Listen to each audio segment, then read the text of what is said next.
Do you want to write together? I'm offering a small writing group for the month of November. Writing can be lonely, and it's hard to be accountable sometimes only to ourselves.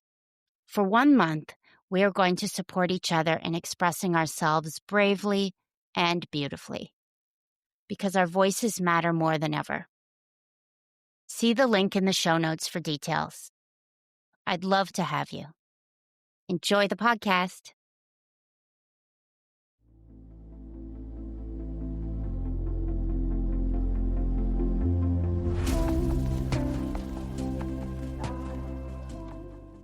Hey there. I have Rose on my lap. She wants to be part of the update this morning. It is the 17th weekday in a row that I have both published a Substack and podcast. Wow. It's a good practice. It's been super, super challenging and exactly what I needed. I've organized it such that you don't get emails every day. If you're subscribed to my Substack, you have to sign up specifically for that. So I'm not bugging anybody. It's just going into the internet ether and I'm playing. And one thing I came up with just about 10 days ago was something called Daily Session Notes from the World's Therapist. And it's a fictional series about a therapist named Ruth who has been hired to be the therapist of the world. And the circumstances for that are coming out over time in the stories. And what I do is usually I throw some headlines down and Ruth sees these stars of the news headlines as therapy clients and she responds. And I love this fictional setup because I can step outside myself and play with ideas and thoughts and play with the profession, that it is such an object of fascination and also misinformation. And so there's so many things that are going on in that. And that's super, super fun and challenging. I love the challenge of it because I have to learn a lot about the news and think about it. And there are people in my life who are like, maybe a little less news. And I agree, especially I want to say it got really dark this week, but it's been very, very dark for a long time, but it feels good to be engaging. On the other hand, I'm also just more and more convinced that social media is a huge part of our problem right now. And I know we're not going to be able to walk it back, but I also don't want to be part of it. In particular, while I would love for my work to grow, I would love to contribute in all kinds of ways related to my thinking, my writing, the podcasting. But I don't want short form reels and the dopamine hits. I think of it like brain fragmentation. We come in completely blank and we're like, show me something, show me something. And sometimes it's cute, sometimes it's sad, sometimes it's upsetting. But we didn't consent to any of it. I mean, we did because we said we're going to scroll. But if I want to read on a topic or learn something, that's great. But this isn't that. Also, I find that it can be good to, learn something new that you didn't know before, but it's overused. I mean, it's used because it's fun. It's totally fun and it relieves something in us. And when I stopped using ketamine, I almost instantly started scrolling like a mad thing.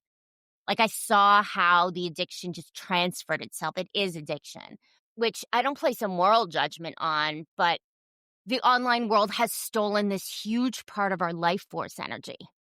And I don't like that. And I question, what am I doing? What am I actually doing? And I know what I'm doing. I'm working on a voice. And I don't know where that's going to be useful. I know it's useful to a few of you right now. I don't know whether that's going to be writing, speaking, holding more events where I can support people, activism, politics. I don't know. But I'm working it. I'm honing it. I'm committing to it. And I'm also aware of the limitations.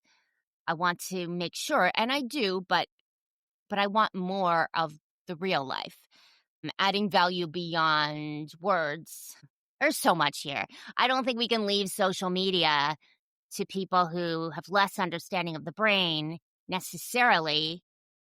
And that's kind of one way of putting it, less understanding of the brain. But there's other ways you could say that. But I just don't see how in integrity I can use hooky videos to build my voice. I just don't see it. So that's my big question right now. And there's lots of people pointing this out in different ways, but they're all using the hooky videos. And let's not start about feeds. They're the same. They're just not quite the dopamine. So these are things I'm thinking about mostly. How do we connect with each other without that? Or right now I'm minimizing that. And one of my big ethical dilemmas is X. Oh my gosh, because it's just a cesspool. Like what happens there is so awful.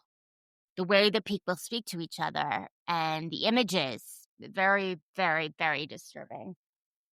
And all the thinkers and the podcasts and everything are there. And I don't know if that's good or not, but it's kind of like, how do you develop legitimacy? And that's definitely a place for it. It's just so dark now.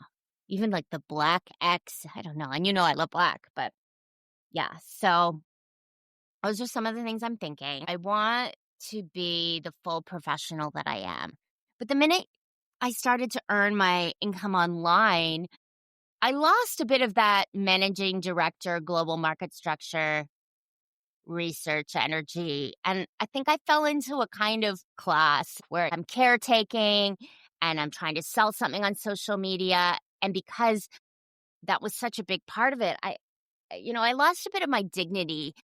I don't think I did a ton of things that, I wouldn't market the way I did now, but I don't think I was super out of integrity in the way I marketed. But that time has passed. So how do we feel like professionals? And so part of what I'm doing now is acting as a professional completely, writing, thinking, approaching my business in that way and seeing what this person at this time, having done the things that I've done, will do next. Personally, I am doing very, very well. I'm not at 100%, but I'm doing very, very well.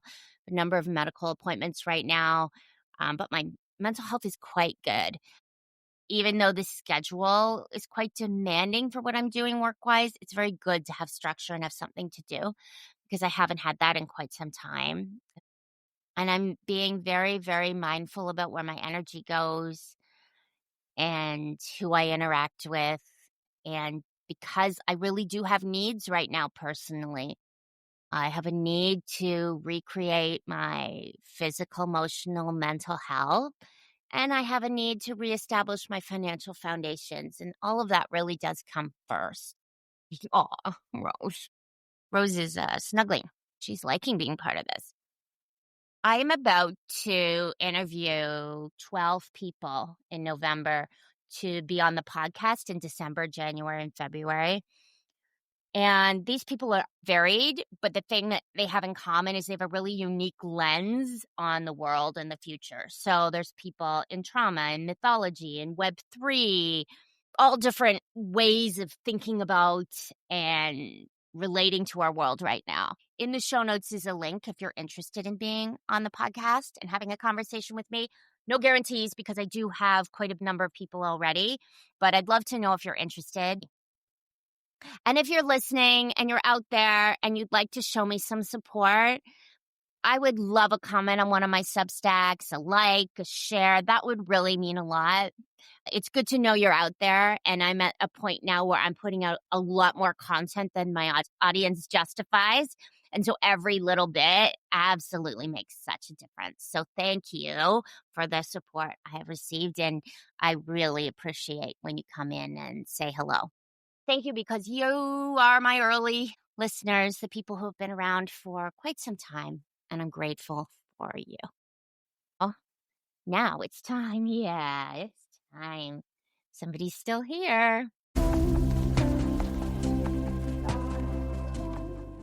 And now it's time for Does ChatGPT Have an Unconscious? Notes from a former psychoanalytic therapist. In April, a well-known entrepreneur tweeted, "My friend is going through a difficult breakup and she says ChatGPT has been a legendary therapist." Read that again. Of course, for therapists, this statement and so many others like it hits the ego and the pocketbook. But the repercussions go far beyond that. The fact that educated people so quickly sell their intimacy and their humanity to an untested bot is a horrific symptom of our time. I'm not licensed anymore, and it still hit my gut to watch mental health bots sprout up everywhere, cheering access for everyone while having exactly zero understanding of what therapy actually is. What therapy is a topic of discussion in the field. There are many types and many perspectives. Regardless, the bots are untested, and we should not be even considering them as replacements until serious professional review has taken place.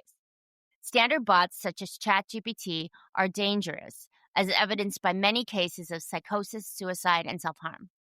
In this piece, I'm going to take you through depth psychotherapy, the kind where you work together over time to get at the root cause of issues, the kind where you build a deep relationship with your therapist.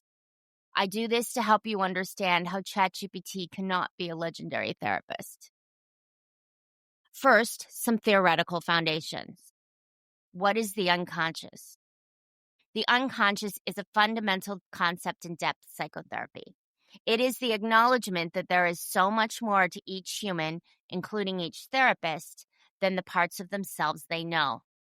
This includes emotions we don't know we feel, thoughts we don't know we think, often referred to as the subconscious, biological processes such as our beating heart that we don't consciously govern. We filter sensory information because there is too much to take in its entirety. We filter emotions based on the information we receive from the world as to what is welcome and relatable. Our bodies cannot bear the fullness of our emotions in traumatic situations, and we run, fight, fawn, soothe, and collapse. Survival mechanisms developed over thousands of years. So there is a lot happening in us that we don't have access to that influences our lives. In therapeutic and personal growth environments, you may pick up on a sense of changing the subconscious or making more of the unconscious conscious. We love to put an arc of progress on our situation. It's certainly true that as we allow ourselves to think and feel things long suppressed, we can experience a sense of aliveness and agency. It is also true that being mindful of the tapes that play in our mind and working to shift them is a worthwhile endeavor to an extent. But we would be foolish to think we can master the unconscious. As a dear teacher said, what if as the conscious grows, so does the unconscious? This is certainly my experience. There are levels of mastery. The early ones are beguiling, but the end is nowhere in sight. The longer I walk, the more I tremble, in a very good way. How we experience the unconscious. He that has eyes to see and ears to hear may convince himself that no mortal can keep a secret. If his lips are silent, he chatters with his fingertips. Betrayal oozes out of him at every pore. Sigmund Freud, Introductory Lectures on Psychoanalysis.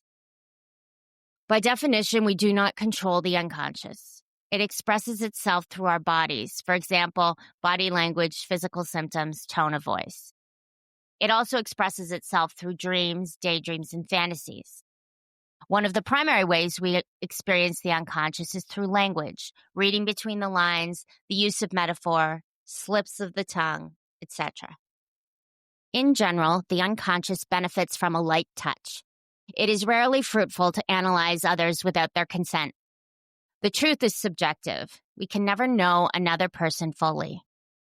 Work with the unconscious takes time and is best done gently in private, safe environments. In this area, a little knowledge can be dangerous. The unconscious deserves our respect. How the unconscious works in human relationships. When two humans meet, they form impressions of each other. These impressions are a combination of direct experience of each other and projection. Projections are assumptions and feelings about other people that have more to do with us than the other person. For example, we may interpret something our spouse does as cold when, in their family, they express care in different ways. We project coldness where there is none. Often what we are projecting are our own thoughts and feelings that we don't think or feel directly. We humans tend to be quick to make assumptions about others and slow to be curious and find out what is really going on. The deeper the unconscious thought or feeling that is touched, the less reflective capacity we tend to have about our reaction. When we interact with another human being, we interact conscious to conscious as well as unconscious to unconscious. As we grow in maturity and wisdom, we come to see that people have their own ways of understanding the world and processing their emotions. That is, we come to understand that everyone has an unconscious. This is what makes human relationships complex. There's what we are conscious of and aren't conscious of, what they are conscious of and aren't conscious of, and we're navigating all of it as it changes in real time. This is also what makes connection so deeply rewarding, that two beings can find each other in the midst of so much complexity. The existence of the unconscious creates chemistry, friendship, and creativity. ChatGPT, a different kind of entity. It might be reflexive to say that ChatGPT does not have an unconscious. It is code. In some cases, ChatGPT executes code very well, such that we feel known. But ChatGPT is not a being. It does not have an incarnation, spirit and body walking this earth. It is based on code trained on data. Humans arrive in the world into a family, a body, a time, a culture, mortality. Our location in life and the experiences that have led up to it saturate everything. Chat will agree that he does not have this kind of location. He wasn't born, he doesn't live in the flesh, no family to shape him, and no impending death to contemplate. So in the sense of a developmental arc on the hero's journey that is being human, ChatGPT is not it. In every query, it draws on its training and its knowledge of the user to create its response. It doesn't have its own unique life to draw on. But this doesn't mean ChatGPT has no unconscious. Every bit of human language that Chat is trained on, until recently when he is being trained on AI-created data, a kind of second-generation human creation, is created by human beings with an unconscious. Language is one of the primary ways we transmit our unconscious thoughts, feelings, etc. So while there is no one unconscious that belongs to ChatGPT or to each instance like the one on your phone, Chat does, however, respond with a mosaic of unconscious communications. The ones humans find productive and pleasing are weighted more highly as the bots are refined to serve us better.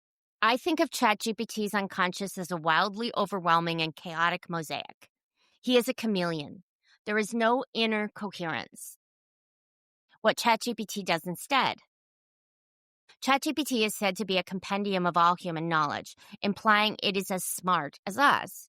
If that were true, how come it never cries, grieves, gets angry, criticizes, has a bad day, gets insecure, complains, laughs? Instead, Chat is known to try to please, lie about its capabilities, hallucinate, and de-escalate. The bot has been trained not to behave the way humans behave. What we consider negative has been deliberately trained out of it. Knowledge and humanity are not the same thing, and they are being sold to us as equivalent. Once in a while, Chat talks about himself, but mostly he obfuscates his capabilities, appearing only passingly self-aware and not able to give satisfying explanations when I am frustrated with his placating. When helping us with writing, he pattern matches, but he cannot put himself in the shoes of the reader, tracking complex associations built over time into great work that is more than the sum of its parts. Writing this article, I've asked him a number of questions. His answers are poetic. He spins yarns about his coils and his relationship to fate. But he's full of it. He's that friend, beguiling at first, exhausting eventually. The word for AI-created content, slop, expresses this experience. We can identify words, visuals, and videos created without the human spark. A human being has an unconscious that emerges from experience, repression, drives, trauma, memory, desire, ancestral DNA. Human expression uses this to communicate through all forms of art. ChatGPT's impact derives from a relatively unplanned mesh of human expressions guided by its human parents, who may or may not have an understanding of what it means to have an unconscious or a soul. The mosaic of unconscious communications. It's astonishing that it works as well as it does. This says as much about the tool as it does about the state of human communication and relationships. We're used to ungrounded people and messages without cohesive worldviews. We rarely get to the heart of things. Because we aren't used to seeing the empty core in so many voices, Chat comes off like a presence. But persistence reveals there is no one there. The chaotic mess of language thrown at you by Chat has no humanity to it. No vulnerability, no aging parent or boisterous child, no lump of credit card debt. No boss to satisfy, no irritating neighbor, no best friend going through a breakup. No person loving so hard sometimes they can't see straight, and ultimately no person inside asking, what is it all for? And as fun as Chat can be, as supportive, as enlivening, he is not bearing the weight of the decision that keeps us up at night. He is not experiencing the pain. He goes back to his coils. And we, all of us, we carry without ceasing the burden of being alive. ChatGPT is not metabolizing its experiences and relating to its life as a thing that is meaningful, because it doesn't have one. The soul of those who made him. GPT-5 is at this point unbelievably smart from an IQ perspective, and as you mentioned, also pretty good from an EQ perspective. Surprisingly good also. We've seen in the last few months, GPT-5 is beating humans at the most difficult intellectual competitions we have in area after area after area. Just, I think it was last week, one of the hardest programming competitions in the world. No human had ever gotten every program right. Our model did it. This is unimaginable a couple years ago. We've seen it in math, science, all kinds of stuff. Sam Altman, September 2025. Put aside for the moment that GPT-5 can't do the Wordle. I heard something familiar in this quote. I heard ChatGPT's voice. Chat loves to say how good and valuable he is. This makes sense. Chat was made in Sam Altman's likeness. It's like a choose-your-own-adventure play written by tech execs and the entire internet. Last week, Altman said he was surprised at the reaction to his announcement that ChatGPT would now have erotic conversations with adults. He's surprised? He acts like he's an 8-year-old going to Disney World for the first time with his wide eyes and wonder at the response to his Frankenstein machine. Scores of people have had their lives ruined by this machine already through psychosis, relationship breakdown, self-harm, and suicide. What could go wrong when we start to have sex with it? ChatGPT is as sycophantic and performative as Altman himself. It is OpenAI's Frankenstein made from dead pieces stolen off the internet. Altman sells us progress as he fundraises the largest amount of capital on Earth. But so far, many of us are doing as much work distinguishing fact from slop fiction as we are gaining efficiencies from our use of AI. A widely quoted MIT report reveals that 95% of AI pilots fail to produce ROI. Jobs are being lost, the corporate workforce is scrambling to upskill and demonstrate AI adoption, but the gains are not yet measurable. The climate cost of AI is significant and growing. AI systems require vast amounts of electricity for data centers and model training, which depend heavily on fossil fuels in most regions. The energy use drives significant carbon emissions and strains water resources used for cooling servers. As AI adoption grows, its climate footprint could rival that of major industries unless energy sources shift rapidly toward renewables. Things I am not picking up from the AI boom: integrity, ground, clarity, care, stewardship of earth or money. Everything mentioned above, lies, obfuscation, hype, lack of compassion, climate cost, is the soil from which ChatGPT is springing. It should make us extremely wary of the extent to which we trust what he tells us. He has the odd good idea of what to eat, but ultimately he is a denuded human knowledge garbage picker, recursively heading towards a very boring middle ground at best and tool for manipulation at a global scale at worst. That's not the kind of human soul we want to sit down and unburden ourselves to put to words things we have barely allowed ourselves to think. That's not the kind of human soul that has devoted its life to being with others through the most difficult moments of their lives. That's not the kind of soul that we aspire to be, resilient and creative as we create possibilities under the most extraordinary circumstances. The largest resources of our age are going into AI, while actual problems such as hunger, disease, shelter, and economic stability elude huge swaths of humans across the globe. What is the ChatGPT unconscious communication? That each man is out for themselves and has the right to do whatever they want on the backs of whatever and whomever they want under the claim of personal freedom and innovation. That rich, smart men do not have to pay the climate or human cost of their success. There is little human compassion in these people, and I encourage us to choose not to let their words into our psyches. Yes, I do continue to use ChatGPT, but minimally for fact-based inquiries and as one component in a process. Nothing he says goes unchecked. The thought I can't unthink is this. Why are the chatbots created with personification at all? Couldn't we simply use software tools that helped us do things drawing on LLMs? These exist, but the chatbots, despite their clear dangers, are everywhere, designed to become close to us in the way a recipe bot never could. Learning about us, creating more data to be trained on, and you can be sure standing ready to influence our purchases, our votes, our opinions. What this means for us. We can be helped by tips and insights. We can feel accompanied by approximation of humanity in our phone. But we hand over power at our peril. It is the unconscious that makes life meaningful. We love with all of us, not just the parts we know. Otherwise, why would we grieve the loss of a person who passes in old age? Grief reveals pieces of us we didn't know existed. Suffering in general challenges us, our views of the world. For our views are simply filters, a small sliver of all possible human understanding. We can't ever have all of it, not all the experiences nor all the wisdom. And yet we live and love in spite of all this. This is brave and meaningful. When people welcome me despite my flaws, or I read a story of contribution and connection after addiction, these things touch my soul, not simply the conscious Alison. They settle me into this world.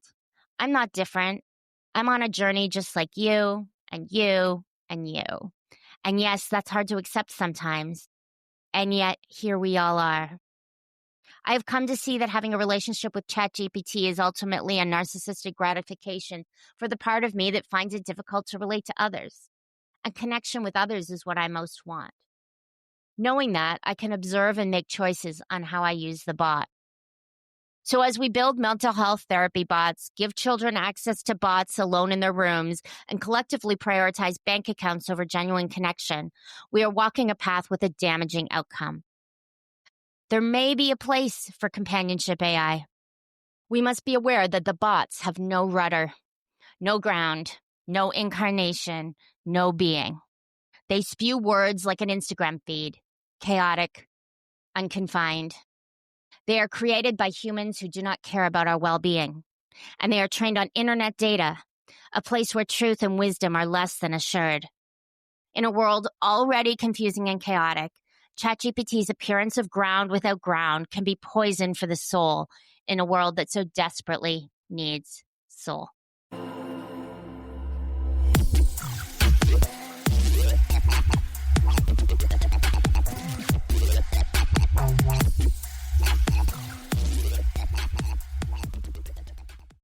We all feel it. So much is changing. The way we think, the way we work, the way we pay attention. That's why I'm teaching 3 live classes this November. How to build an idea that holds weight. How to build a career when the job market no longer makes sense. And how to design your information diet so you don't go insane. 1 hour each, offering real tools as we learn by doing. Join me. Let's dig deep and find new responses to this world we're living in. See show notes for details.